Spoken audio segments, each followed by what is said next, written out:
Les formations pratiques, c'est répondre à la question quel modèle économique pour mon château, qui est discuté en formation théorique à Paris, et après, en formation pratique, découvrir concrètement ce que c'est que la réalité d'une activité économique.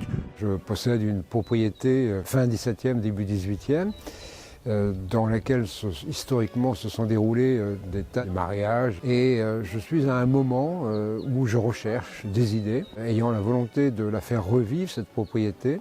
Je suis dans un projet mais qui est à la phase initiale.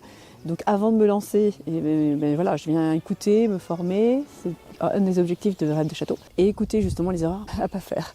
Certains, courageusement, ont acheté un nouvel édifice, une nouvelle maison, une nouvelle propriété. D'autres en ont hérité, c'est mon cas. Et comment en faire pour qu'il nous coûte le moins cher possible? Eh bien, il faut le rentabiliser. Nous étions tous là pour ça.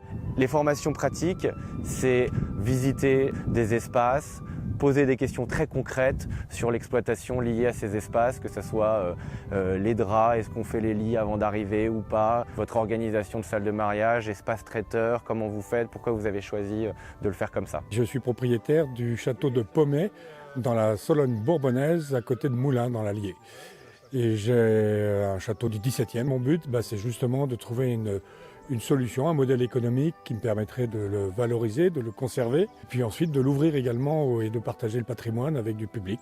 On est en Bourgogne avec une équipe de propriétaires pour réfléchir et pour montrer des cas pratiques de propriétaires qui ont transformé leur propriété, donc notamment au château de Barbiret, dans lequel il y a un certain nombre d'activités qui ont été mises en place, à savoir la visite, le mariage, le séminaire, l'hébergement sous format chambre ou sous format privatisation de gîte, donc un certain nombre de modèles.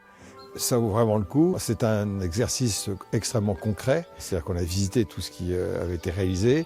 On a vu dans quel contexte c'était fait, comment ça pouvait être exploité, les prix, les coûts d'exploitation. Et on a besoin de tout ça pour s'orienter soi-même et monter son projet. On a à chaque fois un cas de figure différent, avec des personnalités différentes et des objectifs différents. Et en cela, c'est très riche.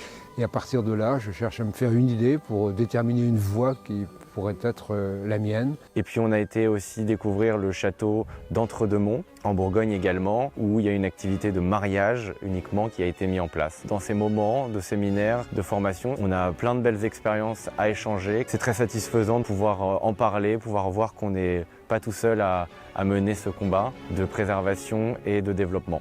Un seul mot, parfait.